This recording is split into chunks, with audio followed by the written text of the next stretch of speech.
I'd like to open by saying just a few thoughts. As many of you probably know, today is the first day of the Lunar New Year, the year of the ox, which is incidentally my year. And that's why I'm wearing the red tie.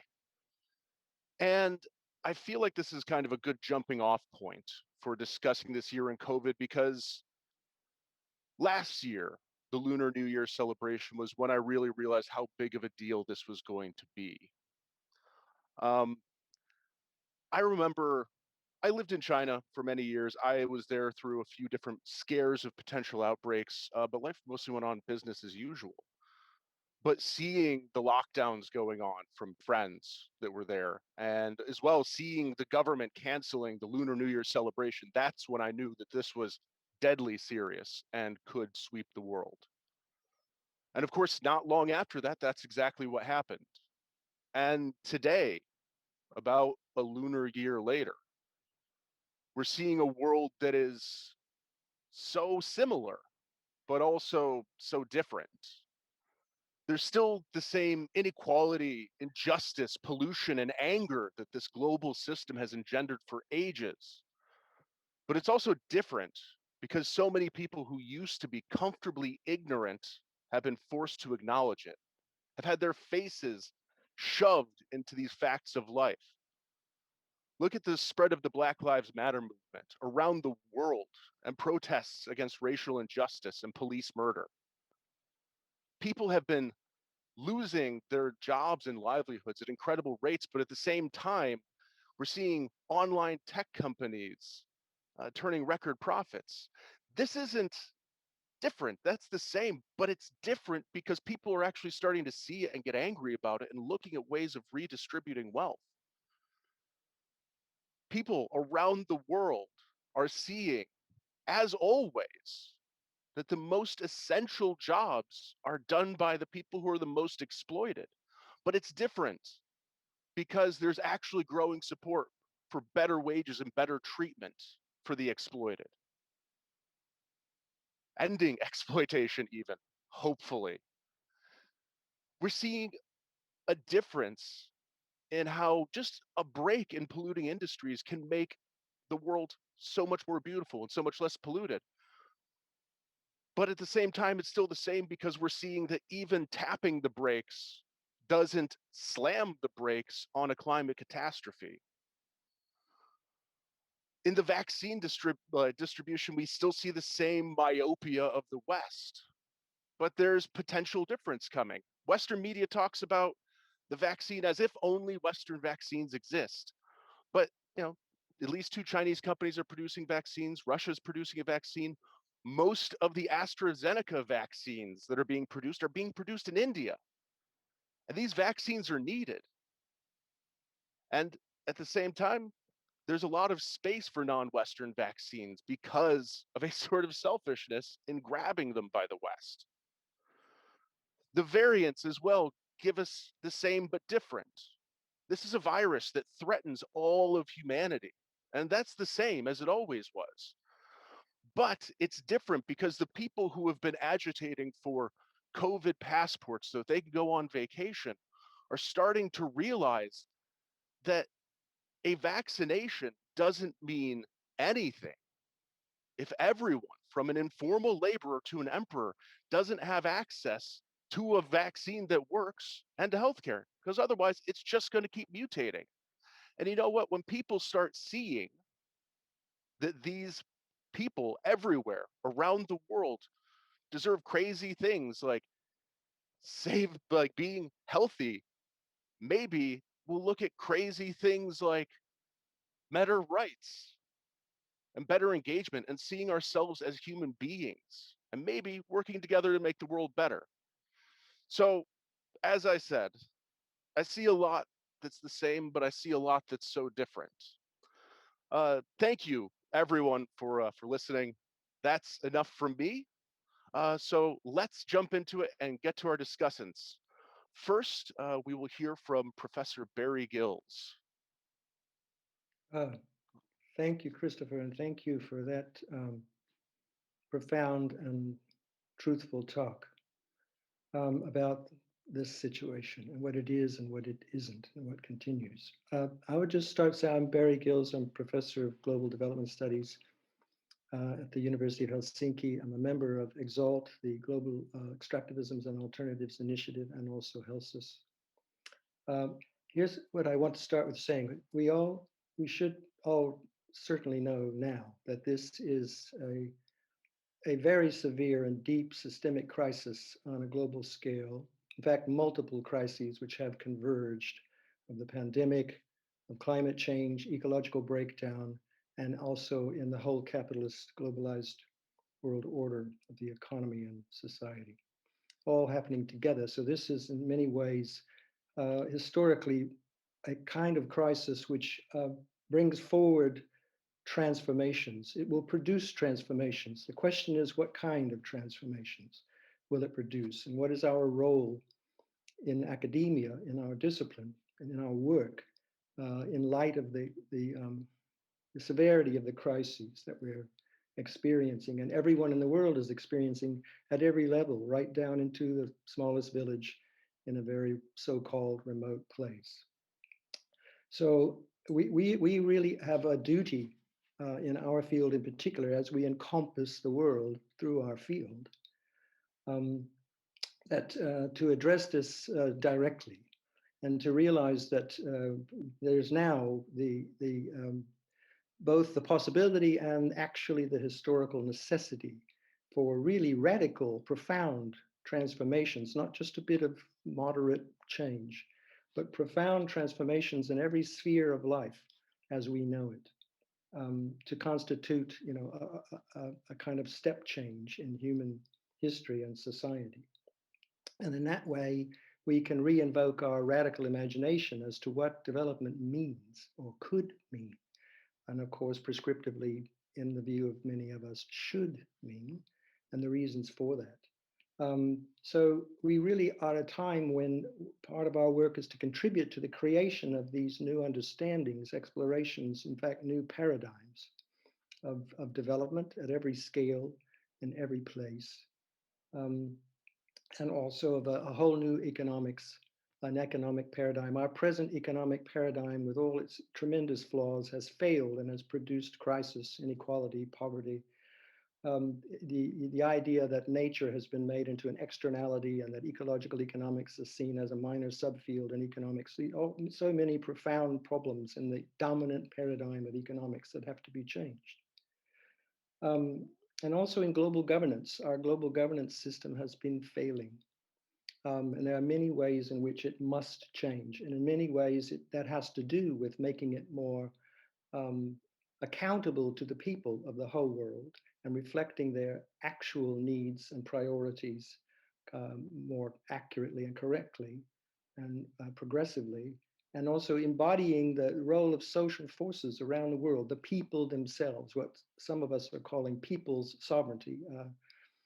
And that can take, if you look at it, the pandemic, if we had a proper common global public health body, that we would be distributing the vaccine en masse to hundreds of millions, every month, free, with no attachment to profit or accumulation of capital in all of that privatized sphere of public health, which is distorting the present global response to the crisis, and in fact deepening it and prolonging it and making it more dangerous, because as Christopher has rightly said, the virus mutates. So the longer we give it, and the less people are vaccinated, and so on. I'm very much an advocate for a dialogic, praxis-oriented methodological approach in our field, and that part of that is to go beyond critique for critique's sake, to a very specific focus more on transformative potentials, on alternatives, on the changes that need to happen, and that how we work directly in co-construction of knowledge with those social forces, other scientists, actors, many, particularly those in the global south, but given the nature of our field. And many of us have been doing that, are doing that, and will continue doing that. But I think it's more necessary and productive than ever. And also it's enabled by the technologies that we have, and without flying around the world, having to have a massive jamboree conference, we're all doing these things now daily, and we have to continue to do that. So I wanted to just stress that now is the time for a transformative global studies, a transformative approach to the work we do. Um, in very close partnerships, which are real and equal, where we definitely decolonize our approach, and it's post-Eurocentric and post-nationalist. So I will leave it at that, but I think our field is well positioned to play a very positive role in reconstructing our human future. So I'll leave it at that. Thanks very much. Thank you so much, Barry, for that wonderful and thought-provoking intervention. Next, we will hear from university teacher Bonn Juego. Hello, everyone. Greetings from Jyväskylä. You know,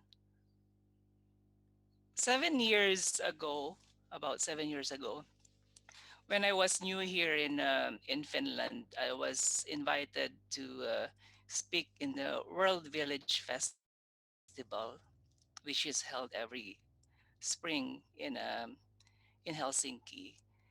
And the theme uh, for that event had to do with um, well, it was about Latin America and particularly about Buen Vivir.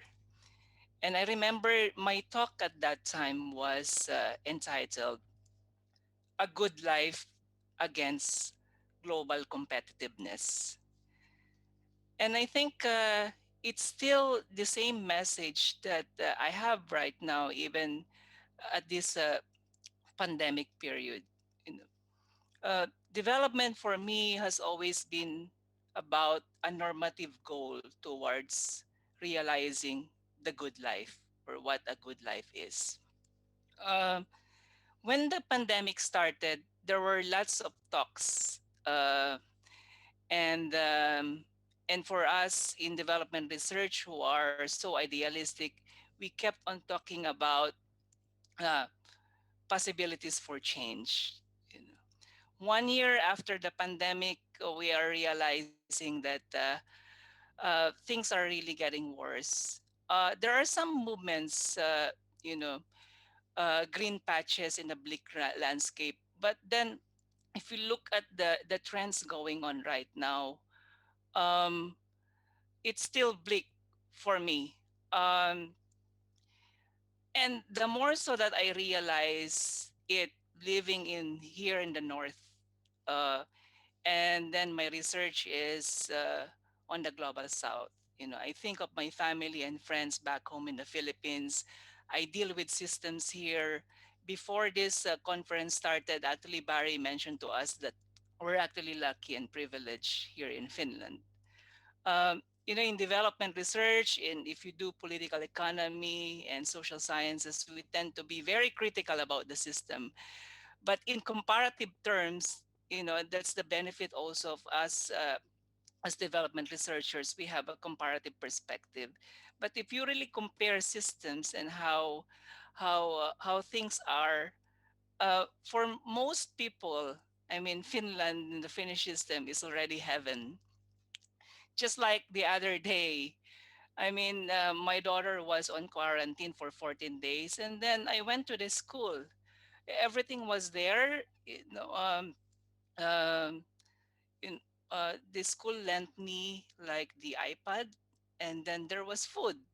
I mean, Finland hasn't forgotten this important principle in education policy, meaning the link between nutrition and learning. I mean, Finland has so much, and I actually refrain from posting a lot of these privileges that we enjoy in Finland because I have in mind that I have many friends and family back home in the Philippines and many in the developing countries who couldn't relate with those kinds of privileges. So I have that kind of perspective. The political is very much felt in my personal lives, and also the other way around. My personal experiences is already shaping my very own politics. And and then I think about what the problem really is, why we are still in this situation. And that has to do with this logic of competitiveness that we are forced into. I mean, we are dealing with the pandemic, you know, within the framework of competitiveness. Yeah. Um, the universities in Finland and all over the world, there are now talks about goals towards well-being and sustainability. But can we really attain well-being and sustainability within the framework of competitiveness? You know, even in our own profession, we are compelled into this uh, competition culture. You know, we are stressed out. We know all this Zoom fatigue, and there is so much toxic productivity in our profession. Um, but then, can we think about ways of redefining our our lifestyle?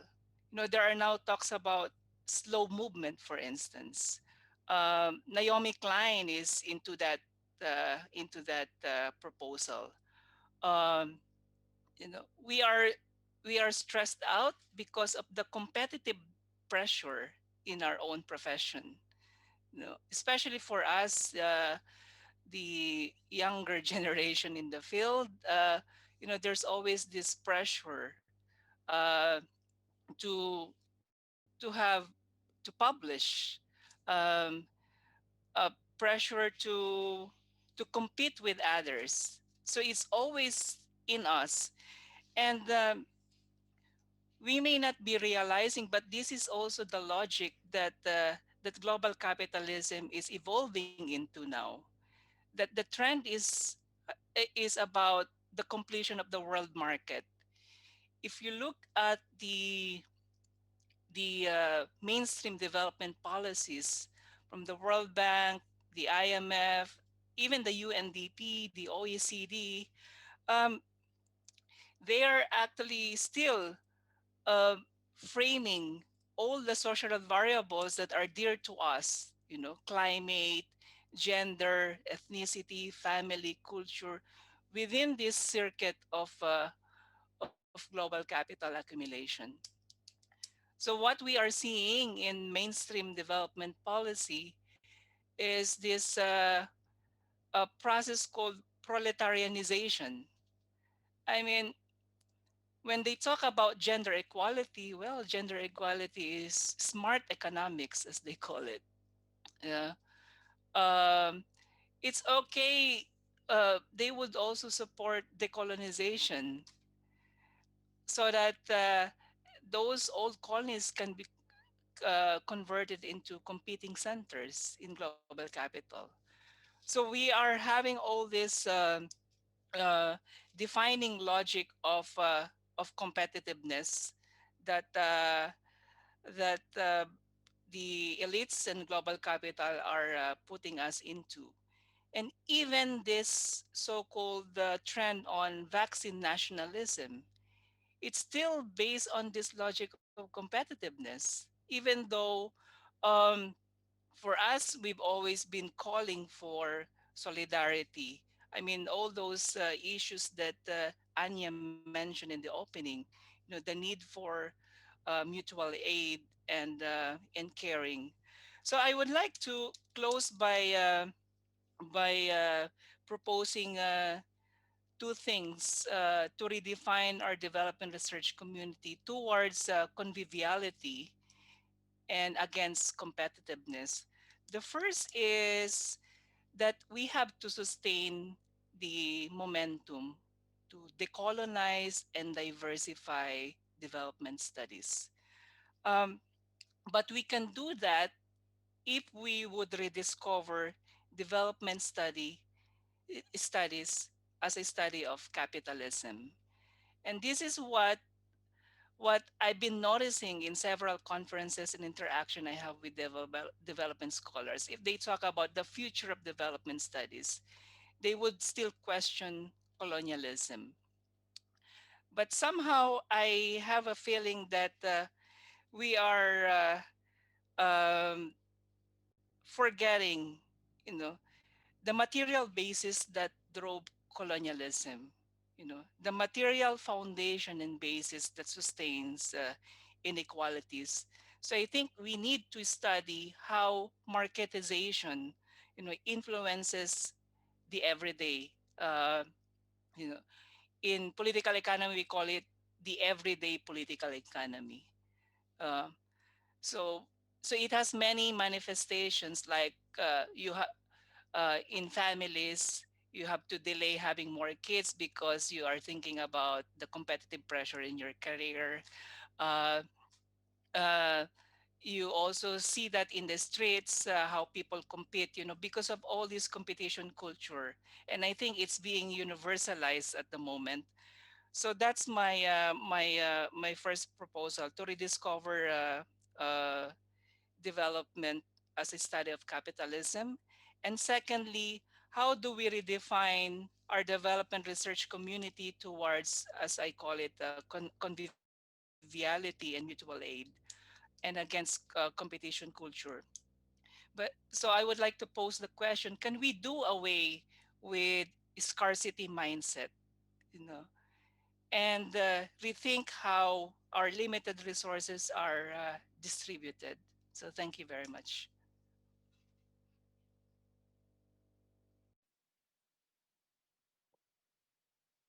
Thank you so much, Bon. That was really, really fascinating and brought up a lot of really thought-provoking topics and great approaches.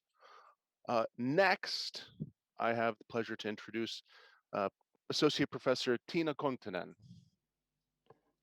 Okay, good morning and greetings also from Jyväskylä from my part. Thank you for inviting me to this panel. I'm Tiina Kontinen, an associate professor in international development studies at the University of Jyväskylä and also an academic research fellow. And my personal research background is in NGOs and civil society and knowledge production in North-South collaboration and so on and so forth. Currently, I am leading one of the Academy of Finland funded development research programs. So basically, I have some hands-on experience about leading development research in the time of pandemic this year. However, I'm also leading the master degree program in development, education and international cooperation, which is a program joined with Faculty of Humanities and Social Sciences and Faculty of Education. And that is maybe the kind of the focus topic I would like to address in this opening statement. So I remember a year ago, actually, in the same conference, I was in the same panel, even if it feels like it's 8 years ago, but it's only 1 year ago. We had a panel and I was talking about inequalities in education. And I think that I should continue with that topic because it's very obvious, we all know that the COVID-19 pandemic has not done away the inequalities in education, but actually it has been accelerating and kind of showing great disruptions in education all over the world, not only in the global south, but as we all know from our own experiences and also on the experiences that Bonn was telling us about, it is a very global phenomenon. Huge disruption. We know that some 95% of pupils and students have been disrupted due to the shorter or longer time lockdowns, closure of schools, and so on and so forth. And I think that obviously we still don't know, we still don't understand about the great or kind of the implications of this situation for the future of those who have lost now over a year in their educational pathways, and kind of what does this mean for their future, but also what does it mean for the future in our societies. Very practical examples, of course, on these disruptions are the postponements and delays in education, dropouts in education due to the shift to distance learning, as we very well know. It's a privilege, and it's also accessible for distance learning. Mostly accessible for those most privileged.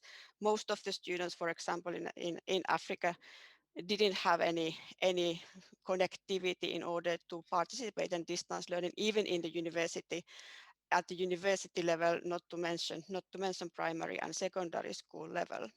And even if they would have some devices like smartphones, again, the prices of the mobile data and so on and so forth are the hindrances. There's a lot of missed exams, and missed and consequent kind of miss of opportunities for furthering in your education, and this kind of rearrangements are still open. That's what is actually going to happen to those students who couldn't take their exams in the scheduled times. In addition to these obvious issues, the lockdowns have also caused dropouts due to the necessity of children to start working in order to address the family, the poor economic situation of the families brought by the pandemic. There's a lot of early marriages and sending secondary school kids to villages and stay there for working, and then eventually getting married and so on and so forth. The suffer of domestic and sexual violence in many countries has increased, including our own country.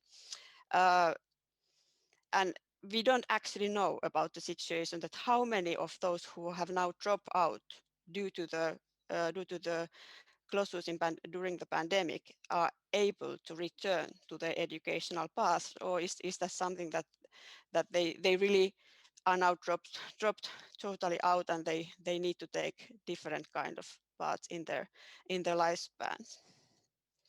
Okay, in all this situation, as development policy point of view, we could say that obviously reaching the Sustainable Development Goal 4, the kind of quality education for all, has taken a huge steps backwards during the pandemic. But I think that as a development scholars and development researchers, we should take a more multifaceted approach to this situation and the crisis, the learning crisis that was there even before the pandemic, the kind of accelerating of the learning crisis, but also the solutions to that. So we should create more knowledge and co-produce more knowledge about what actually happened, what kind of inequalities were accelerated, and what mechanisms took place in this rapid disruptions of kind of the formal education system in many countries. And then it would be also really interesting to see that in the absence of formal education system, what kind of innovative ways of providing education were kind of introduced in different locations in the global world. What kind of knowledge systems were kind of activated or kind of brought in when we speak about education in the wider sense? What kind of pedagogical relationship, new pedagogical relationship were born in this vacuum of lack of formal education? But these are interesting questions, and I think that there's some lessons to learn if we can examine these questions, and maybe some transformative potentials, as mentioned by Barry as well. Thank you.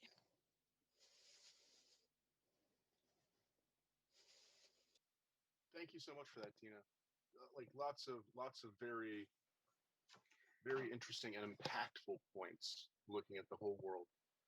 And now it is my pleasure to welcome Professor Elina Oinas. Hi, thank you. It's so exciting to be here and so hard to say something in 5 minutes after all these interesting interventions. I think because I'm nowadays a professor in sociology, so what this meant to me was a bit of a chance to think about what do I miss from development studies in my kind of very mainstream social science position nowadays. And I think I've grown increasingly aware of the need of development studies in Finland. Because of the parochialism of the other social sciences and political sciences. So we are very, very kind of northern oriented. Therefore, but in very different ways, the development studies approaches could enrich our thinking about this situation right now. And I was thinking about 4 different types of development studies that we could maybe be more aware of. And one is this is extremely sad one, that sometimes scholars feel silenced by the awful events in different parts of the world. We should remember that there are these moments where people actually are unable to even express or act. Then I'm also working on this is educational material where we need to address the combination of well-being efforts and environmental issues for Helsus, the sustainability network in Helsinki. And there I think we could see that there are like 2 quite obvious differences in how development is addressed and often not addressed in the scholarship in Helsinki. In this discussion, I think there could be Hanses and Gretas, and in some ways I would say Hans is from Hans Rosling, the kind of the development optimism of certain Nordic public health figures, where it's the main message is quite important in a way. It's like if we could do it better, we could actually development could reach the world and the poorest in a better way. And I think that message is still there quite a lot, and it is important if we think about vaccines, for example. So it's not like that kind of development optimism should be sidelined, but there is an important critique coming from, say, Greta Thunberg. That's why I kind of simplify these stances as Hans and Greta. But I would put, for example, Barry's really important intervention here to that camp, where we really need to rethink capitalism, rethink the world order, rethink the way we understand global politics. And these are, I think they shouldn't be so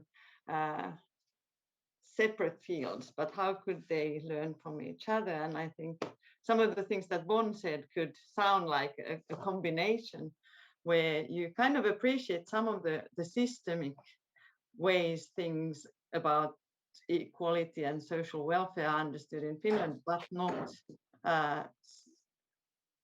not understanding it has to do with global capitalism that needs to be either abolished or reinvented in ways that are more globally equal. So we have those Hanses and Gretas, but then in my field where I've been working like the last 20 years on global issues on HIV and feminist epistemologies, the thinking around symbiosis is like crucially needed, and a third form of development studies thinking that I would say Annu so beautifully brought up. So that question of how do we understand earthly survival as a coexistence with other species, and especially here in this case with microbes. So that kind of humble coexistence model needs to be a kind of post-human approach that also the environmentalism and kind of anti-capitalism in development studies need to take seriously, and how to do that so that it is seriously beyond human approach. That is our new challenge, and I think it's quite promising that some of the COVID-19 discussions are taking this challenge seriously. And it could be thought in ways of cyborg feminism, where it's seriously not about anti-technology, but kind of how do we do pro-technology in a way that is creating new ways of living in symbiosis with the world and other species. So these are like, all these things are on the table in development studies, and I think we seriously need it still, because not because there's something, yeah.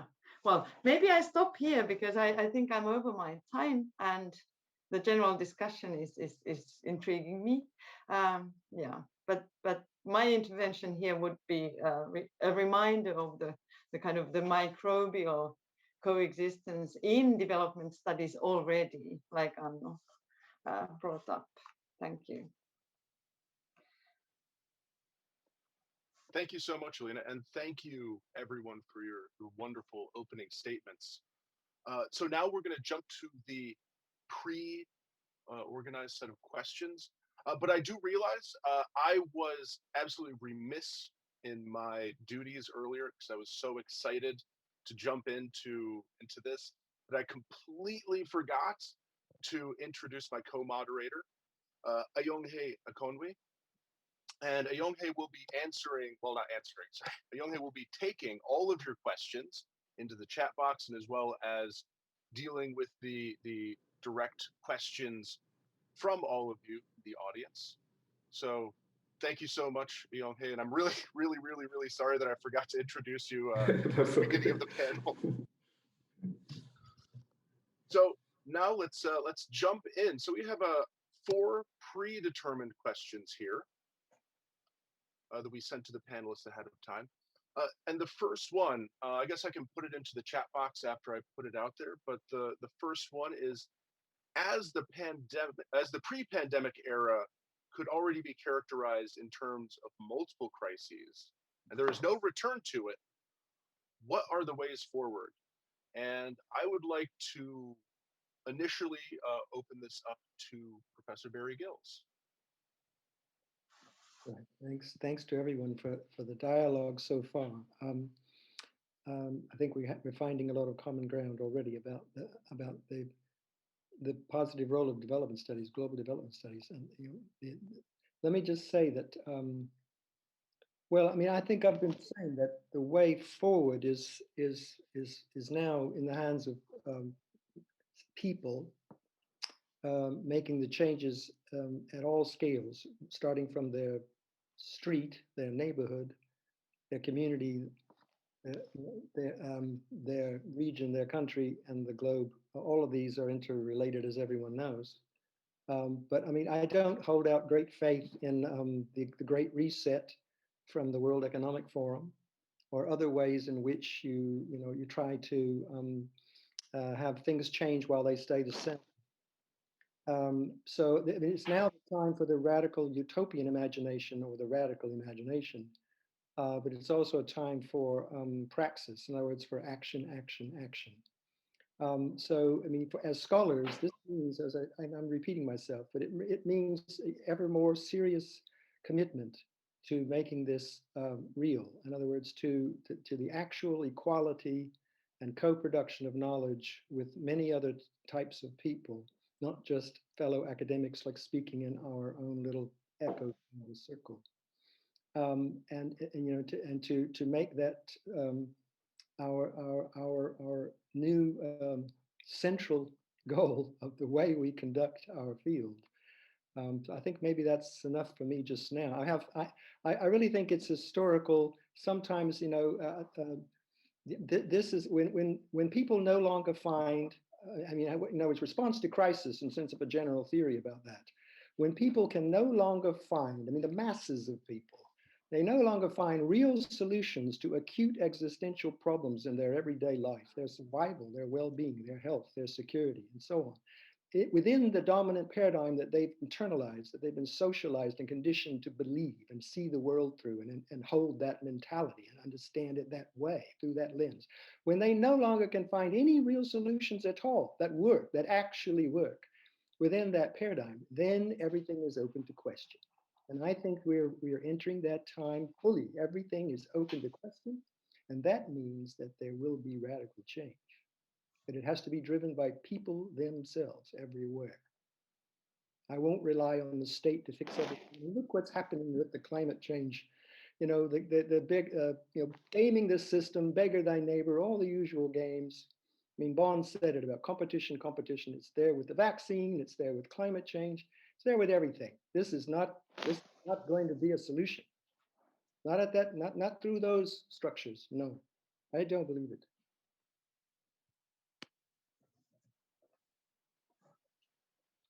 Thank you so much, Barry.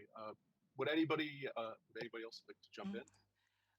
I think when Barry and even Elina mentioned about scale, I've signed many statements and manifesto during this pandemic, and many hashtags like democratize work, diversify knowledge, democratize data, and all these things. In terms of scale, I think it should start from home.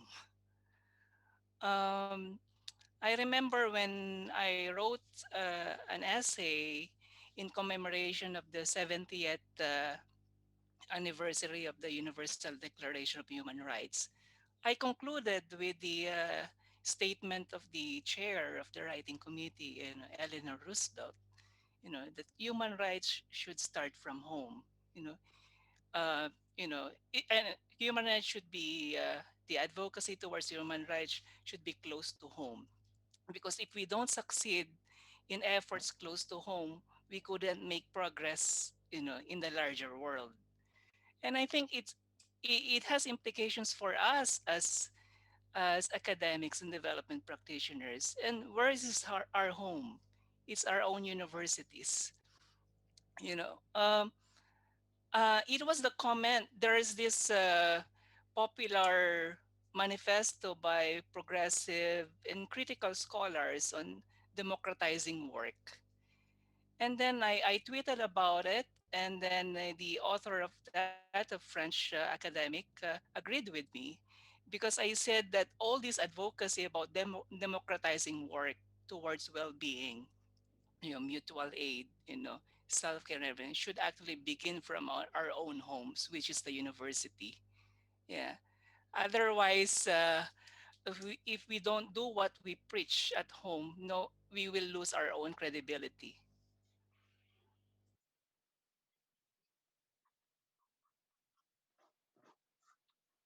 Absolutely.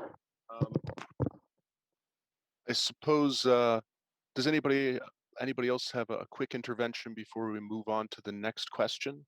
I would like to just say very shortly, I really agree with Barry about everything that was said, but the one thing that I maybe would remind about the idea of people themselves. I think that as a development scholars, we need to also realize that the people are very many and they have very diverse ideas and diverse perceptions about what is best. So I think one of our strengths as development scholars is also to understand those people whose ideas we as a scholars might not agree with, or they are not very transformable, but still they kind of are part of the whole social fabric of the global. So I think that is also in order, I mean, in addition, not to only be in the bubble of the academic, but also not in the bubble of the like-minded people. And I think that's important.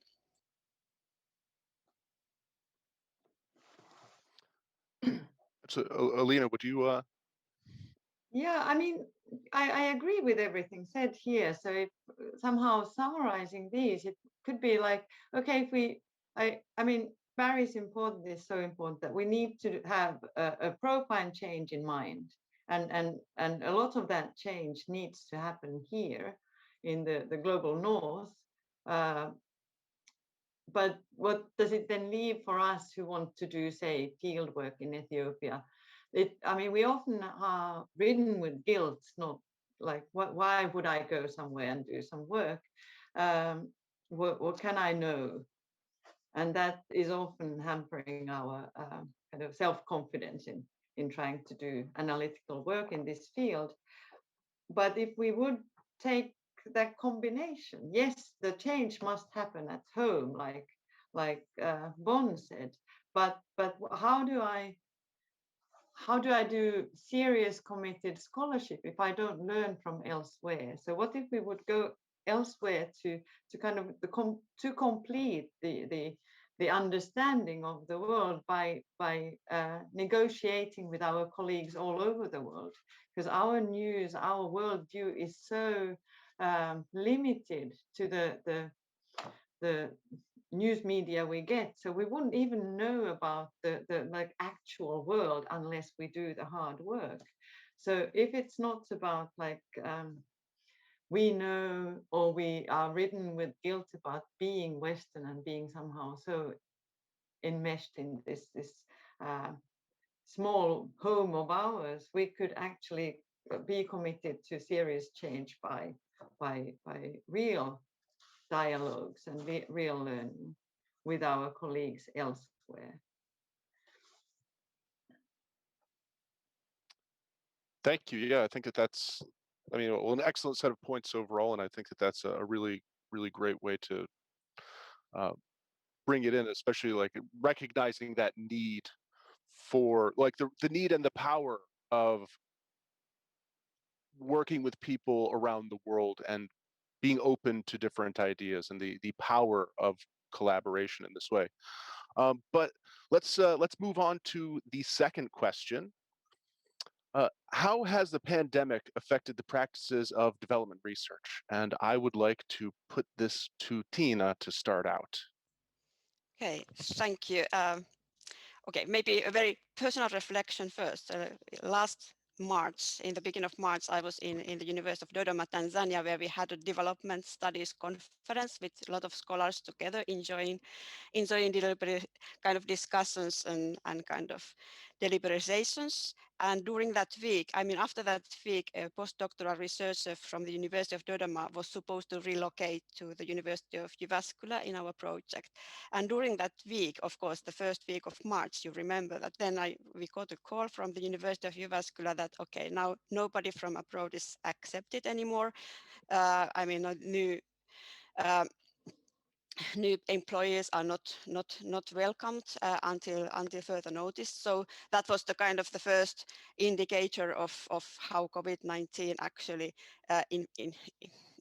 impacted our research project, that the relocation of the researchers from the global south to the local north was not possible due to the precautions, of course, very understandable precautions. And that has especially impacted those coming from Africa or other countries where, for example, the embassies have not taken new applications for resident permits for a long time due to the COVID restrictions. But of course, we all know that this kind of face-to-face and interaction is very important for this co-production of knowledge and establishing these networks. So kind of lacking that opportunity has impacts on the development research, even if we have all these digital means, which are really good when we already have established relations. But if we don't, it's very hard to start from scratch through Zoom or Skype or whatever. So basically, even being critical of traveling, there's some need also for the kind of face-to-face co-production discussions. Of course, the other area, what was already mentioned, it was the fieldwork. And this has, of course, hit very hard some of our PhD students or master students who were planning to go out for the fieldwork and who couldn't, of course, to do that. Trying to do alternative means digitally by phone, by Skype, and so on and so forth, WhatsApp, which I mean, they are substitutes, but they are not the same because you don't get the same experience of being somewhere and learning from the people and actually live the life with the people for some time. And of course, some of those means are also quite a burden for the research participants for the global south when they are kind of required to attend these meetings and kind of maybe pay for the mobile data to be in the internet and so on and so forth. So as this has been, of course, the fieldwork has been hampered and there's some innovative ways, but kind of delays and postponement in that. Then I would like to mention about the practices of development studies, also the conferences and the publications. And what I have learned actually, uh, kind of amazing, for example, that we started to have these conferences, development research conferences online only after the pandemic hit us. Because of course they are not the same as face-to-face, but they are also much more inclusive for our southern partners, because it's a very different thing to have a Zoom connection than to having to have your visas and flying and accommodation in UK. And that was something that actually struck me after the DSA conference last year, that wow, this is really the first time we realize that in development research, where we claim to be very inclusive, we haven't been very inclusive in terms of conferences, for example. And this is something that a practice that I would really like to see continue, not maybe only online conferences, some kind of hybrid forms in order to be inclusive for our partners from global south. For the publication, okay, this is something related to what Bonn said about the academic competition, and we can really see this has been a divide. There has been a divide even within the development scholars. The others have been enjoying the lockdowns and the peace to be at home and have produced more than ever, where others have been taking care of their children and homeschooling and other care responsibilities, and also the extensive amount of distance teaching, and not having been able to contribute so much. So the situation is that the journals are packed with submissions, but the submissions come from certain privileged group of development research. And I think that hopefully we can remember that when we will evaluate some of the applications for posts in next 2 or 3 years, that what has been the situation for some of our scholars. But so I think for the practice of development research, and of course there's a bunch of new research problems and research tasks coming up, but I'm not going to go into that because I was talking about the very practices. Okay, thank you. Yeah, Right. yeah, Chris, in addition to what Tina mentioned, this virtual gathering and medium, it really depends on what Tina mentioned. We already have earlier established connections. That was her term. Uh, the key really is that, what is the initial condition of a participant during the pandemic, and this raises the issue of generational concern. I mean, for many more established scholars, like most of my colleagues here, you have already made what Tina mentioned, initial established connections, and you have done your field work. How about for the younger ones, And the same issue, and it's the generational concern. And then, of course, the way to deal with it is that what Tina mentioned, that the more secured colleagues of ours would be more cognizant and mindful um, about what have happened, and the inequalities. In addition to that, I also would like to reflect on the importance of having both proximity and distance in our studies. Of course, proximity has to do with field work. You are on the ground and that. But the pandemic also has given us the privilege of distance. We are now seeing and studying our subject areas and communities from afar at a distance. And it, it's very close to me because even though I am not really a scholar of Myanmar, I've been observing, the whole Southeast Asian country. As you know, Myanmar recently is the new darling of the development community, and now there are so many heartbroken. But what happened in Myanmar with the coup at this time of pandemic also urges us to reflect upon the activities, if not the sins of the so-called, development and peace industrial complex. The engagement that we have done, in dealing with tutelary regimes, I mean, or now a military regime, uh, the way we dealt with and even put Aung San Suu Kyi as a celebrity and all those things. But I don't want to make any judgment on that, but to point out that it also gives us time to reflect upon, the engagements that we have done in communities like Myanmar, how much contributions have been done, because many of my friends who are very much engaged, and also former students in development studies who went back home to Myanmar to be development consultants, now aiding Europeans in development work there. They are really so heartbroken at the moment. They felt it so badly.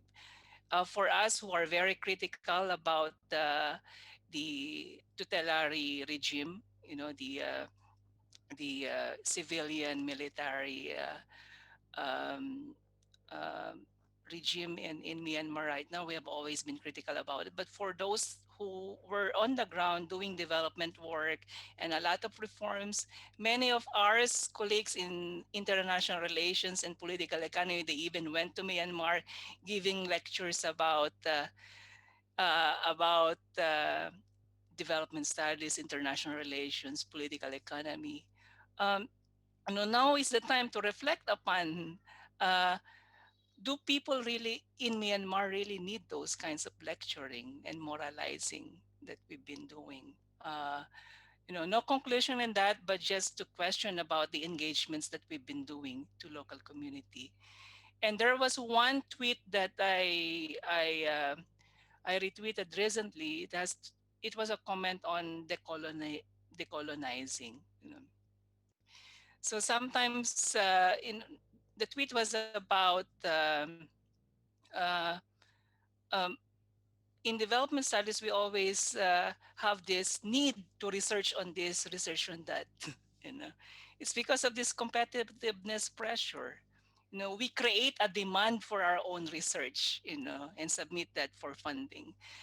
And then the question was that maybe the solution is not to do to do that research at all. Uh, you know and now in during the pandemic, we've been asking ourselves, we have to identify which are essential work and which are not essential work. Shall we also keep on asking ourselves, which are really essential research, yeah, for communities, and those that are not essential at all? So yeah, thank you. Thank you so much, Bonn. Barry, I see you've Yeah, got your hand up. thanks. Uh, I just wanted to say that I think that the pandemic also has some effect on our future mode of work. So that, as you know, you've said already about inclusiveness. Um, I think and I hope in the future we'll actually continue to combine physical meetings with substantial online meetings that are global, because it's perfectly possible to do that. We haven't done it enough in the past. I think now we've learned that you don't have to require people to fly across the planet every time you have a major meeting, and then so many of them cannot do that. So that we can get beyond that now. So we could just normalize the practice of you have partially a physical contact conference in some place that people have normally flown to, or maybe they took the train, depending. But then, large numbers of people will attend online, virtually, and then we should do that from now on, all the time. Definitely, yes, yes. Elina. Um, if I think about this moment, one of the good questions is that is there something that would help the academia to truly decolonize knowledge production because of the travel bans, for example? And I think there could be some promise there that now that we are not traveling, perhaps collaboration could be really more localized so that our partners can work on their own and on their own terms better now that we don't come there. And especially if I'm thinking about my own dilemmas sometimes with data collection, now that I really can't, we are forced to collaborate on their terms. They don't need to do us work that doesn't feel meaningful for their own. So it is, in some ways it makes us more humble, I think. Also, it makes us notice, I hope, that when we often write about privilege and the global north, this makes us realize that Finland is not a very privileged site in many ways. There is a sense that we are in the margins. There is a sense of loss and loneliness and even panic among some colleagues. We finally understand that Nairobi or Mombasa are much more central and connected to real knowledge production than we are, and they produce more relevant information about the world, and that challenges notions of center and marginality, I think, in profound ways. So that is something that we really need to take seriously, and then if the traditionally there's always been this eager seeking or collaboration with the global north hubs like New York and California. Why not places like Dodoma or other places where real knowledge happen in much more actual way in terms of the pandemic, for example? So how would this change our view on who we should talk with? The travel ban also really reveals how limited travel possibilities have been for our colleagues already. So it's only that now that we realize that this is hard. It's hard to do academic work if you don't get to meet people face to face. The European border controls are an issue that we need to take seriously. All the visas, all the difficulties people have in moving around in the world, it's totally relevant for us now, but it's always been. And that is something we should talk about also in this.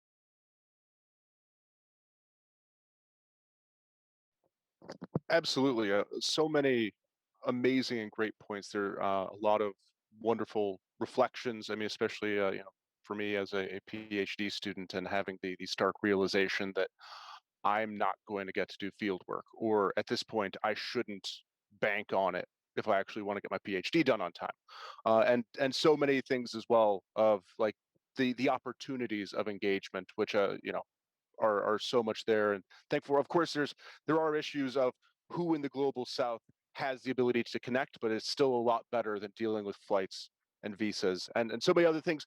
But we have about 10 minutes left, so I think perhaps we can roll the last two questions kind of into each other and give everyone a quick final um, quick final word before we take our break. So Ayong has been kind enough to put 3 up there. I'll put 4 into the chat box as well, because they do run together. So thinking of the past, present, and future of the COVID era, what are some of the strengths we should capitalize upon in shaping development research? And or in this context, how can development be reimagined? Um, so I would like to offer it to Bonn to open up, if you'd like. Yeah. Um, well, just to follow up on the term opening up, one of the positive trends that I have also noticed is this. Um, yeah, when I attended seminars on journal editors based in many of them in England in my field, there's now this trend about uh, gate opening. Yeah, because knowledge production and dissemination have been dominated by Anglo-Saxon. Uh, and there's now talks about gate opening. I really think that we have to contribute towards that endeavor. And because development studies, as what Elina has been missing, I mean, the perspective of the global south, which is actually Tina's emphasis in her recent appointment to the chairpersonship of UNIPID, a more the global south perspective. So it's a challenge for us because I'm also doing global political economy, and there's realization at the moment that that even though we talk about scale, which is like the global scale, in reality, global political economy is very much area studies of the Anglo-Saxon. Publications are really dominated by English-speaking centers and communities. So that's a positive thing, and at the same time a challenge for us on how to contribute to that kind of realization that this pandemic has also opened up among so-called traditional gatekeepers of the profession. And secondly, this has always been my advocacy, even in the board where I've been board of the Finnish Society for Development Research, where I've been sitting for about going to 5 years now. Um, we should really start having a dialogue, you know, between social sciences and the natural sciences. We have so much ideas in social sciences, but then our ideas should also be materialized or even transformed into technology. And those who could actually do that are our colleagues in the natural sciences engineering. Uh, because at the moment, as you see, most of the funding goes to the natural sciences and engineering and business. And the problem with that is that, if you start talking to them about just sustainability, like putting in the idea of justice on sustainability, they won't listen to you because you don't have the money.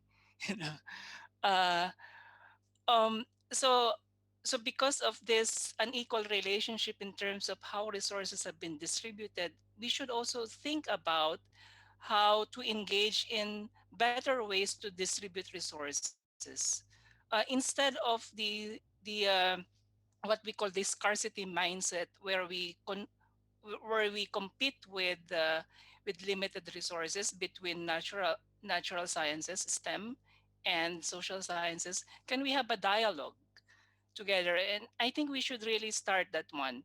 Um, for instance, with vaccines, we have ideas how to on the organizational aspect of it and the social aspect of it. But many of our colleagues, probably in the natural sciences, do not have this thinking about the social implications, dimensions of the technologies that they are creating. And this is very important in when we tackle climate change, pandemics. I think we should really reach out. I mean, in the University of Jyväskylä, we're having some kind of dialogue already. Um, between social sciences and the natural sciences. I remember attending a conference organized by we call it the JYU Wisdom Resource School in Jyväskylä. There was a scientist there, natural scientist, that, in the natural sciences, we are trained to propose and think about solutions.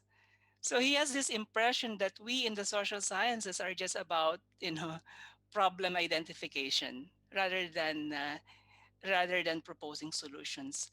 But I think there's a dialogue there. We work together. But what also fascinates me was that in the last seminar that we had at Uvascula, there was, for me, I find it kind of mainstream about issues on sustainability because the presenter was coming from a Malthusian kind of argument, problematizing population and growth rates. But then the audience who are among our colleagues, they are not social scientists. They are from engineering and the natural sciences. They were citing David Graver. They were citing um, uh, Kate's donut economics. They were citing a lot of alternative proposals, even the more critical economists like Mariana Mazzucato, uh, and all these alternative perspectives. So we have colleagues in the natural sciences who are interested in like donut economics, alternative ways of doing uh, and dealing with climate change and sustainability issues. So let's have that dialogue. If need be, I think us social sciences with that kind of mindset should actually reach out to our colleagues in the natural sciences. Definitely. We are almost out of time for this session, but I would still like to give all of the remaining panelists just a quick opportunity to wrap things up. Yes, so I guess, Barry, you have your hand up. I wanted to speak to that question about reimagining or redefining development. So, I mean, I think that the growth centrality in the present dynamic is obviously an enormous problem of generating ecological destruction and social dislocation and so on. So one of the first ways to reimagine what development should mean is to respect the actual realities of planetary boundaries and Earth system dynamics. And that's informed by science. We have an increasingly good science about it, but much is left to be done. There's much we still don't understand. And we desperately need to understand very quickly how the whole system of the Earth is interrelated in all the various tipping zones, the Arctic, the Amazon, the Gulf Stream, all of them are actually affecting each other. And it isn't just about cutting carbon, it's about ecological restoration and having a paradigm of society, world order, of economics that respects those boundaries within the scientific understanding of what they are and what their limits are, and that you dare not transgress, because if you do, you can create a catastrophe. And we know that. That is well known now, and is accepted by those who understand that science. So ecological restoration and social restoration are inextricably linked. They have to be pursued together. But it needs to be an era of ecological restoration across this planet. We have no other realistic option of flourishing in the future. We can go down two paths. There are two paths. We can go down a path that we're on, which leads to increasing chaos, entropy, failures, and so on. Or we can go down a path where we actually turn around and begin to restore life and be positive and progressively transformative. And then our well-being will be reestablished and will be secure. They say, there's a Native American, a First Nations saying, we do not inherit the land from our ancestors. We borrow it from our children. I have a granddaughter who's 4 years old. By the 2100, which is always this, far in the distance threshold where things might just totally be catastrophic. That's when my granddaughter will be old. This is, in other words, this is her life we're talking about. This is not a fiction or an abstraction. This is here now and very, very real and personal. I feel it very personally because of my granddaughter, because of her life. So this means about decommodification, post-growth, call it what you like, recommunalization, recommoning so much of our life and so much of the earth. This is the way forward. This is the way to redefine development. That's what I feel is this case. Thank you so much, Barry. A lot of great things there. Yes, Elina. I want to end this by a bit of encouragement, because I work a lot now with the hard scientists and medical people in this vaccine project we've been studying in West Africa. And I know how much our students and my colleagues and myself too, we are always agonizing about what we have to offer, because our knowledge is so hazy and so multi-dimensional and all that. But now listening to this panel and knowing from my own work, I think we should really cherish that multi-skilledness we have as a huge opportunity for the needs of the world right now, because we are the ones who are there to remind others about the need of thinking about global inequalities when they are only thinking about social welfare in the north, or the structural issues when people are always focusing on individual ones and so on. So all this, and then enhanced with the importance of biodiversity and microbial abundance and all that. We have some tools that feel like they are just statements, but they are actually really needed perspectives on real issues. So I think now, having taken a step the traditional social sciences. I think development studies is a wonderful toolbox for, but it feels for the actual human being in those conversations, it feels like I have little to contribute, but we have actually a lot of skills that the others do need because they are much more limited. Absolutely, that's like very, very, very important points there. And I guess, Tiina? Okay, I guess for the sake of time, I don't have much to add. I think Elina said almost everything that I was planning to say. So just appreciate our competencies and skills and work for the inclusion of those views in other fora in sciences, but also in the politics. Oh, thank you, and apologies for that.